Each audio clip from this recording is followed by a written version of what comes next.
Good morning. Welcome to another fresh edition of your breakfast on leadership television inside Nigeria. My name is Winifred Weber, your host on the program. Today is Tuesday, May 6, 2025, and of course today we have a fresh edition of the program starting with newspaper review, and of course we have Nigeria's most influential newspaper, Leadership. Leadership's leading story today is on killings. Defense headquarters tackles terrorism financing, seeks support. Says effective synergy will crush terrorists. Bandits kill 12 in Bauchi, Niger as Governor Bala blows hot. 1,700 killed in boundary communal clashes. Main leading story today on Leadership newspaper. Still on Leadership, CGN warns judges against judicial abuses. The story runs on page 8 of Leadership. Flutter Web CEO seeks stronger intercontinental trade. 133 cardinals to vote in Rome conclave, Vatican. Federal government okay 750 billion naira for road projects nationwide. NACON advanced team departs for Hajj. We move towards the business boss of Leadership newspaper, and that is on the cover. Tinubu behind probe of NNPCL investigation reviews. Of course, there were trending reports recently, a few days ago, that the sum of 70 billion naira was actually found in one of the refineries MDs. Of course, it's also no longer news that the three MDs of the refineries, talking about the one in Port Harcourt, Warri, and Kaduna, were fired, and because subsequent reports say that 70 billion naira was found in one of the refineries MDs.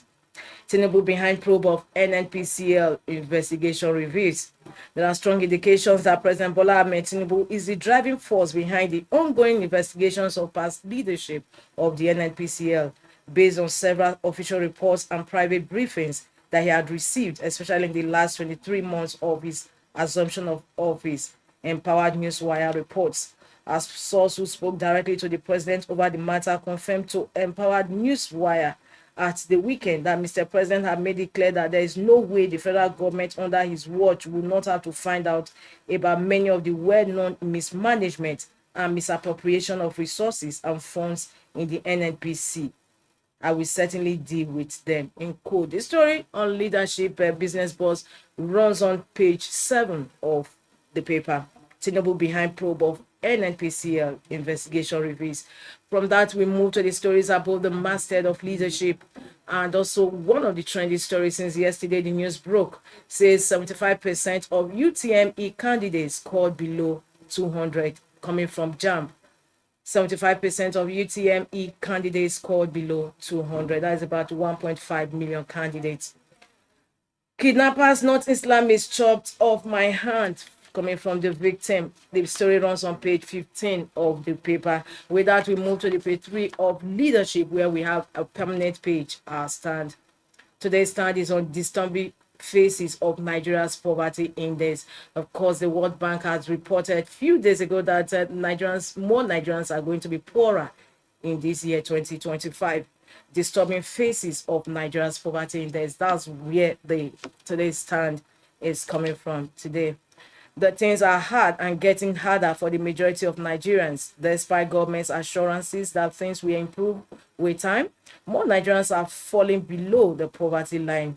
Outgoing African Development Bank AFDB President and former Minister of Agriculture and Rural Development Akinwumi Adesina recently stated that Nigerians were poorer today than at independence in 1960, noting that the present GDP per capita of $824 is lower than the 1,847 it was in 1960. Fifth, reform must be decentralized. States and local governments must be empowered and held accountable to manage their resources productively. Too often, local leaders hide behind the federal government's failures while failing to address the needs of their communities. Finally, we urge the government to look for homegrown economic solutions that address the country's peculiar challenges. No country ever became great by adopting the dictates of the Bretton Woods or any other institutions for that matter.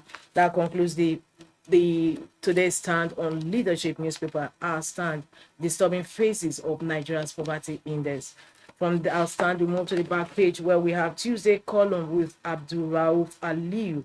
And today's column is also still on the poverty issue. He says, why Nigerians remain poor despite plenty.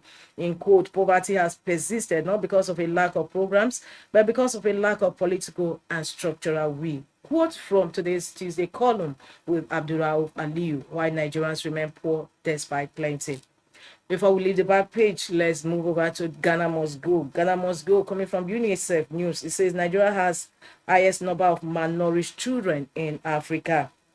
And Ghana Must Go replied, very funny. And adults too were funny, you might say. For continuation of that back page, inside stories and continuation of headline stories, don't forget to log into the website of Leadership, www.leadership.ng. From leadership, we move to the next paper we have on our menu, and that is Daily Sun. Their leading story is talking about insecurity in the land. Daily Sun says bandits, herdsmen wreak more havoc. Kill 19 in Bauchi communities. 2 in Benue kidnap 4 passengers. Also, headline story today on Daily Sun: bandits, herdsmen wreak more havoc. Kill 19 in Bauchi communities. 2 in Benue kidnap 4 passengers. Also. And still leading story, one of the leading stories today on Daily Sun, of course, one of our focal topic for discussion in the second half of the program, says UTME over 1.5 million scored less than 200 JAMB. Dangote hails Tinubu over NNPC appointments, says oil cabal bent on crippling his refinery. Rivers state of emergency, why PDP governor's suit should be dismissed. National Assembly. NIG lecture, AI reshaping public governance architecture, says custom buzz. From there, we move towards the masthead of Daily Sun. Student protest alleged mismanagement of 100 billion naira student loans. Block Lagos Ibadan highway demand presidential probe. 2027 not to evaluate Tinubu's electoral promises. This story runs on page 27 of Daily Sun. It's also on that note we conclude review of front headline stories on Daily Sun this Tuesday. For more, log in to the website of Daily Sun.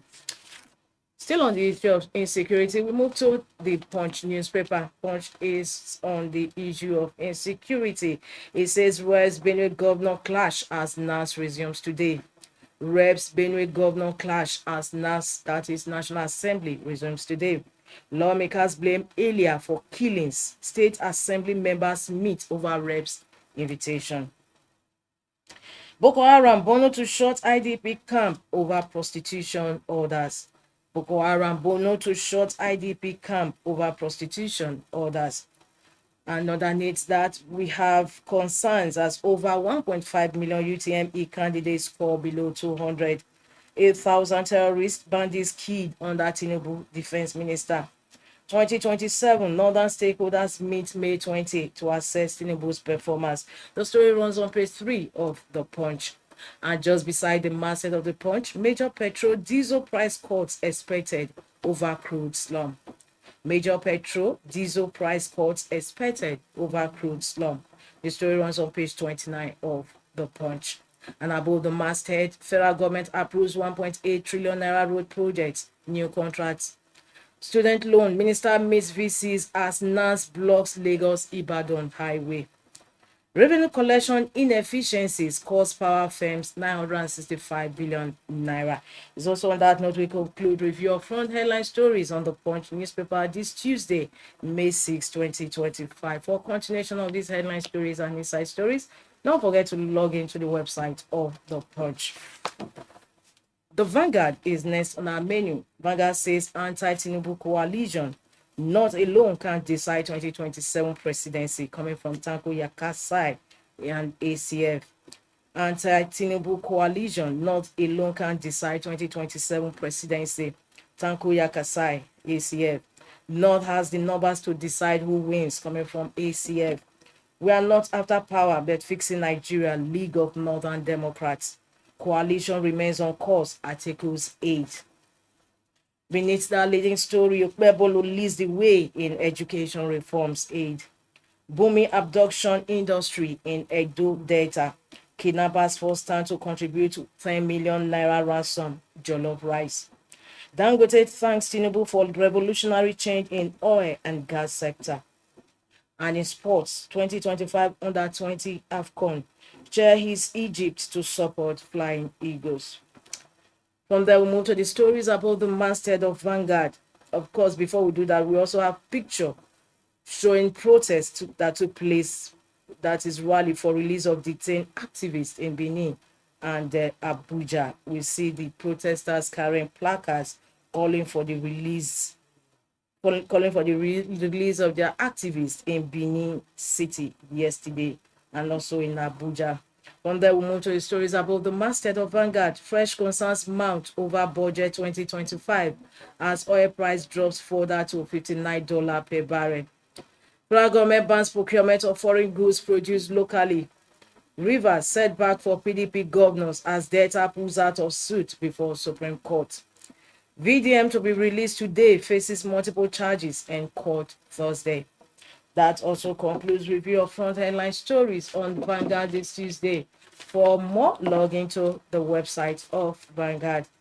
We move over to the last paper we have on our lineup this Tuesday, and that is The Guardian. The Guardian says Nigerian risk losing youth generation to drug abuse, mental health crisis. Nigeria risks losing youth generation to drug abuse, mental health crisis. The story is on page 6 of The Guardian. However, there's illustration beneath that leading story. It says 1 in 7 Nigerians between the ages of 15 and 64 uses drugs. 14.4% age 15 to 64 affected. 82.5% of boys in corrections challenged. Children as young as 11 now abuse substances. Of course, we have children with an addiction chain around their necks. Illustration beneath the leading story on today's The Guardian's newspaper. Nigeria risks losing youth generation to drug abuse, mental health crisis. Electoral Act crucial bills up for debate as Senate House of Reps resume today. Electoral Act crucial bills up for debate as Senate House of Reps resume today. Dangote hates Tinubu for appointments in energy sector. Article warns against state-sponsored repression as EFCC offers reasons for activist VDM's arrest. Article warns against state-sponsored repression as EFCC offers reasons for activist VDM's arrest. The story runs on page 4 of The Guardian. Imperatives of improved aviation operations before Fly Nigeria Act. This is the editorial on page 12 of The Guardian newspaper this Tuesday. Imperative of improved aviation operations before Fly Nigeria Act.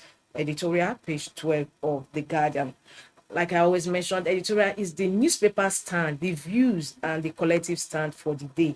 And that is the editorial, the stand for the paper of The Guardian today.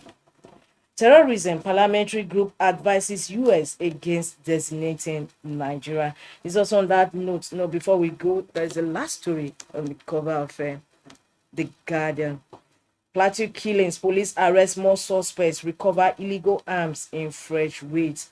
There are stories also beneath the masthead of The Guardian. CSOs demand Akpabio's resignation as court affirms conviction of returning officer.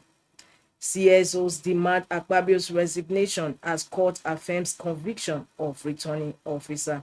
It's a news item that runs on page 7 of The Guardian. FEC prioritize local industry under Nigeria force policy. And still the same leading story like every other paper before it, 77% of UTME candidates score below 200.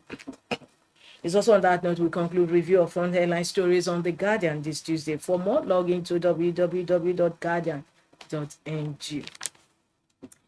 So we conclude the first half of today's program, newspaper review on Inside Nigeria. Don't go away, we have the second segment coming in shortly with our guest in the studio.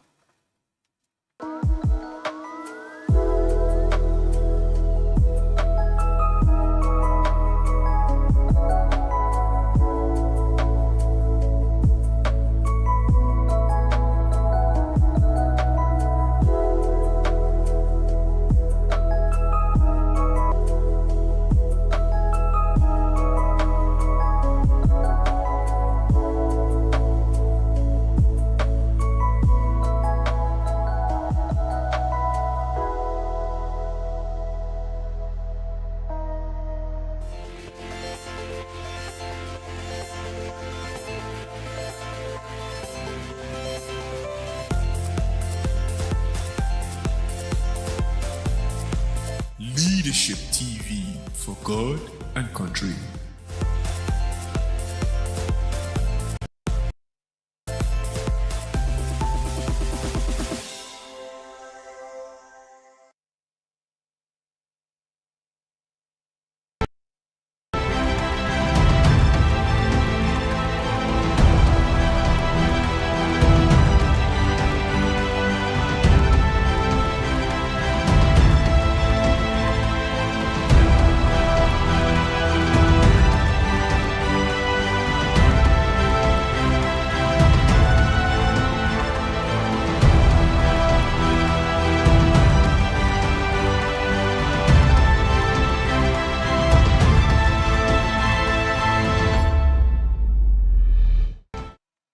Welcome back. In case you're just joining us, the program is Inside Nigeria, reaching your leadership television. My name is Winifred Webo once again.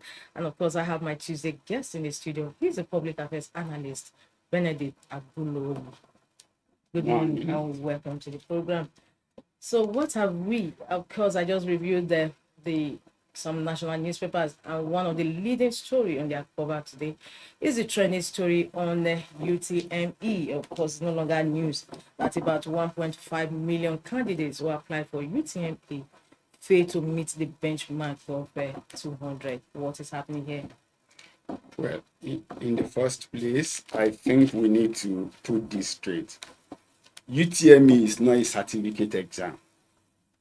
The more I know about it, it's a selection test. Yes. For entering into universities. For entering into, it's a selection test for entering into the university. So the first question we should be asking is, how many students in all can the universities and the polytechnics and the colleges put together admit in a year?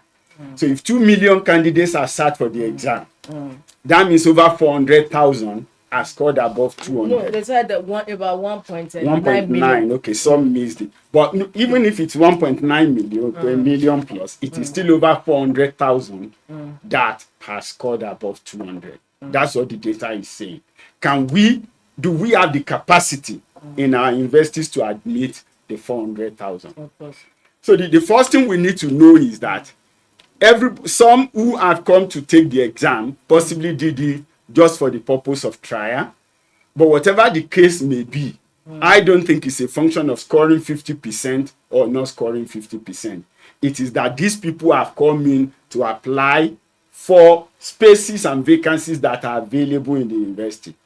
Where 10,000 students have applied for a course that can only admit 200, it tells you that 9,800 of them are actually not going to get any admission in the first place to that course. However, if I may just recall that just a few years ago, about 2 or 3 years or so, JAMB set a benchmark of 200, and of course that generated outcry among Nigerians that the performance has reduced considerably for JAMB to peg a cutoff mark at 200. And now, just a few years again down the line, we see that a majority of the candidates who applied or who took the test will not even meet up to 200. Basically, what you have always done over the years is that when the results are released, you review it, and then you come to what you think should be the minimum admittable mark for the university, for the polytechnic, and for the colleges of education. We've had years where university was pegged at 160 or even 140, and polytechnics and colleges of education at 120. The idea, like I said, is you just want to use it for selection purposes, which means that you rank the students based on their performance. And then of course, now you have UTME processes, post UTME. In some schools, they still write another test. In some other schools, they look at maybe their secondary school results and put some points added to it, and then put a factor on the JAMB score and add everything together to rate the student. So it's a rating exam, in my opinion. So the noise is not about how many people pass or how many people fail or meet this 50% mark. Even in the past, we've seen students who scored above 300 and will graduate with a third class. And we've seen students in my days who came to the university with 180 and they still went ahead to make a first class or a 2-1 to sit at the top of their department. So I think to an extent, therefore, a 2 hours exam sometimes is not the total measure of the entirety of what makes up a student. Datas are good for what datas are. Statistics are good for what statistics are. But what I know is that capacity-wise, even if all of them have passed, we don't have a place to put them. So what we need to do is, how do we ensure that within the scores and the tests that have been written, that the best merit procedure is applied in ensuring that the best or the most qualified among these children are given the opportunity for the courses that they have applied for. So I think that should be the focus, rather than whether 1.5 million did not meet 200 or or all of them meet 200. So it should be the process leading to the admission should be properly followed, such that you don't leave a candidate that is worthy of admission at the expense of one that is less qualified. I think that's what is important. Okay, thank you so much. Now, what you are saying in essence that Nigeria currently has over 200, if not about 246 or thereabouts universities, including private and government sponsored. So in your view, are you saying that these universities are inadequate to cater for these the number of students? That's obvious. There are schools admitting just 1,000. There are schools matriculating less than 1,000. Very few universities in Nigeria matriculate between 4 and 10,000 students. So if that be the case, you take that figure and you realize that the number of institutions we have are too few. Even some of those taking in the 4,000, go and check when they resume. The lecture theaters are not enough. The library maybe cannot sit 500 students, and then you have 10,000 students on campus. The labs cannot take more than 100 students, and then you have admit 2,000 students who would take a course that requires the lab in 100 level. So to a large extent, capacity utilization is a big challenge. We've got schools, but I'm not sure that you have any university in Nigeria that the totality of their students is up to 100,000. Okay. No, recently I saw something fact, and it says that a school does not test intelligence, it only tests memory. How true is this? Well, I won't agree with that. Now, yes, aptitude and attitude are two different things. So if you say the school tests aptitude but does not test character or attitude, I would understand. What I saw was it doesn't test intelligence, it only tests memory. In other words, what students can cram and put out at the end of the day. That's not correct. That's what I'm saying. When you come to intelligence, some students have better ways of dealing with things and they don't cram. There are students who go to school, class once, and while the teacher is teaching, they can picture and relate what the teacher is teaching to some things. And when they get to that level, they come. I did remember in, I think, my history class in secondary school, we had one boy, we call him, the class has the good, the bad, and the ugly, who was always dancing. So one day he came to the class. He has not been around. He's gone doing jump player in those days, jump player competition. And then the history test was a war. They were now asking the 5 effects or consequences on that empire. He didn't even know what empire we are talking about, but he just said he imagined that some people come to invade the school because he got the highest. And we now ask him, how did you pass this test, not having been in the class? He said, well, he just imagined that in this school, if some people come from outside to invade, some people will die. Some people will be missing. Properties will be destroyed. Right? There will be confusion. There will be pandemonium. And he wrote those things. While we who were in the class and have read the note were trying to picture together what the teacher has taught and what we could pick from our memory. There are very brilliant students in my class. About 4 or 5 of them today are professors. And they became professors years ago, not just newly. So clearly, that guy, of course, I can't even remember if he went beyond secondary school. But that is intelligence at play, because he sat down, he figured it, he has not read, he was not in the class, but he passed. Better than everybody who had memorized all that was in the note and in the textbook. So schools test aptitude.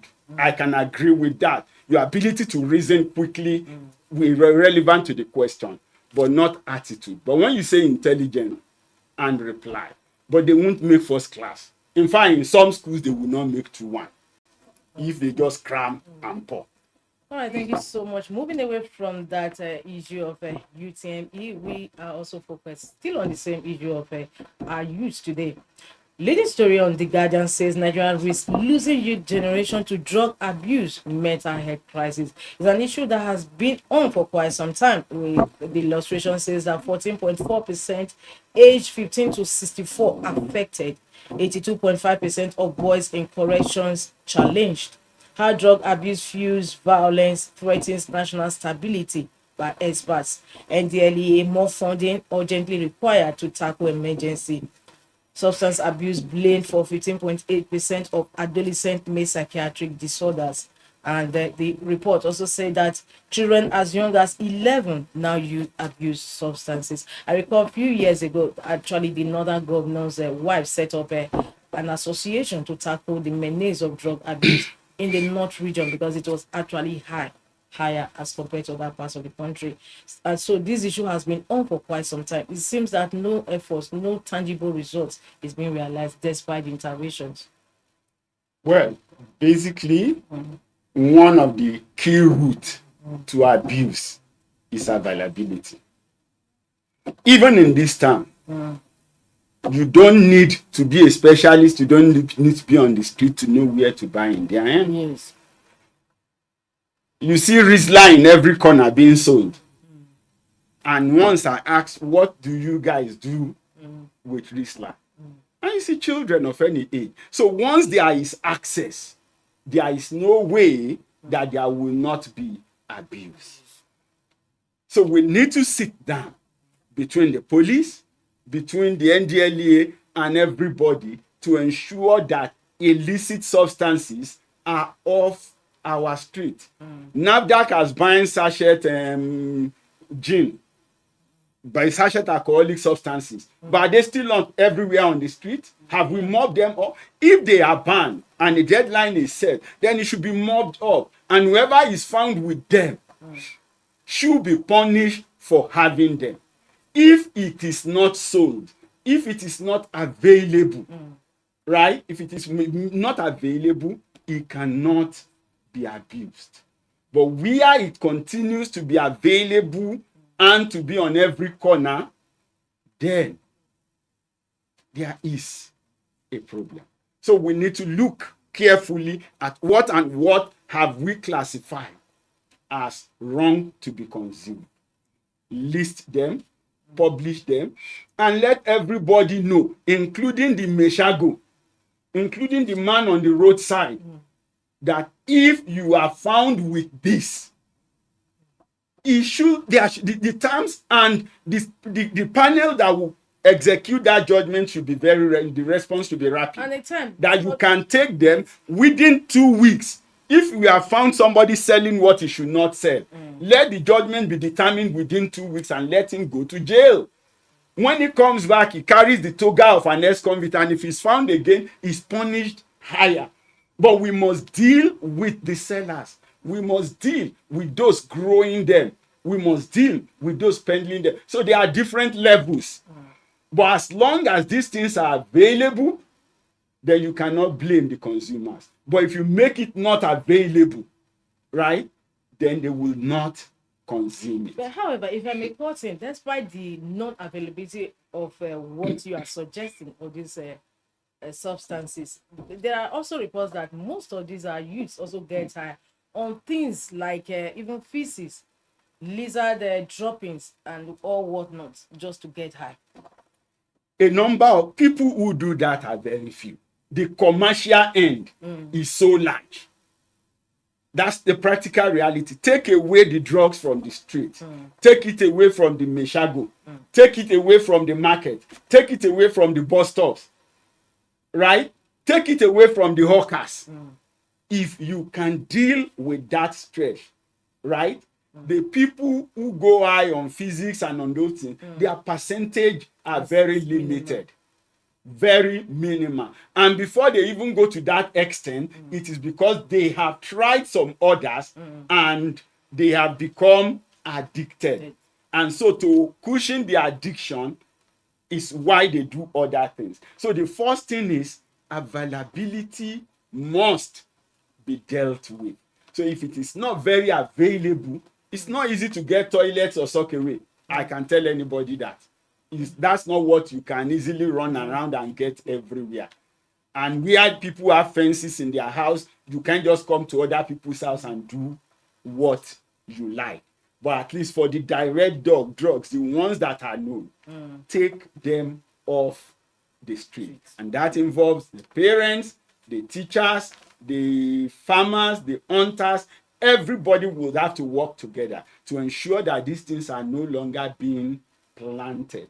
So if you don't plant it in the neighborhood of the children, you don't sell it on the street, you don't have it in the stores, you don't have it at the bus stops and motor parks and garages, if you take that stretch away, the availability becomes so low, and then even those who are now demanding knows that they can be tracked and traced and they can be arrested. And then you will realize that there will be a reduction. The side of education is great.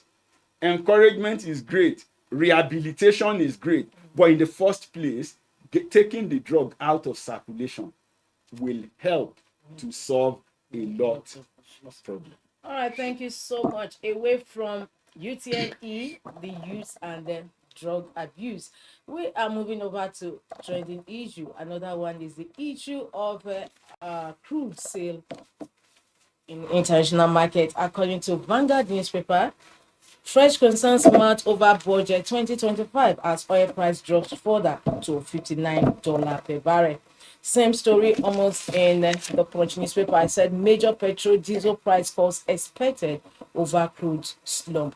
You know, Mr. Benedict, I asked you earlier in one of our programs together that PIA, yes, is really of no effect in this country, Nigeria, because considering the fact that there's no actually regulator.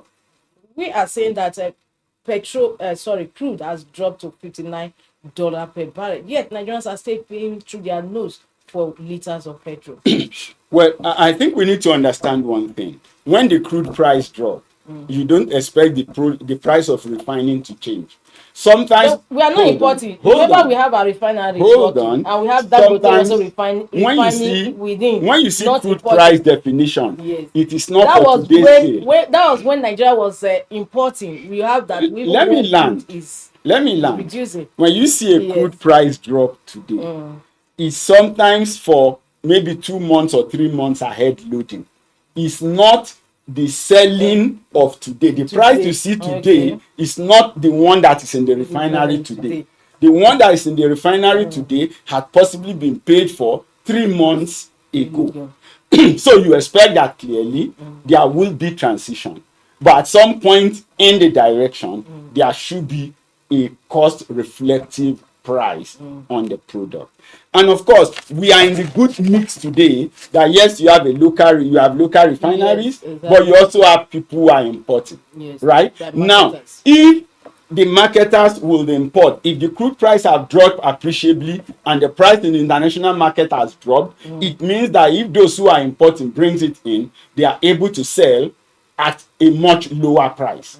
If they have it and they can sell at much lower price, it behoves on the local refineries to also want to compete. Yes. But where they have not brought in anything, and where the stock that you have with the local refineries are what they took last month, last week, before the new price, you also don't expect them to pull down their price overnight. But you expect that over time, there should be adjustment in the crude price that would affect the price of the refined product. Because crude price is upstream, there is the midstream, which is the refinery, and then of course the downstream is where you are buying from, where the distribution is. So the fact that something has changed in the upstream doesn't mean that it is the same day that it will get to the downstream. Okay. But on the budget, definitely if we have a budget benchmark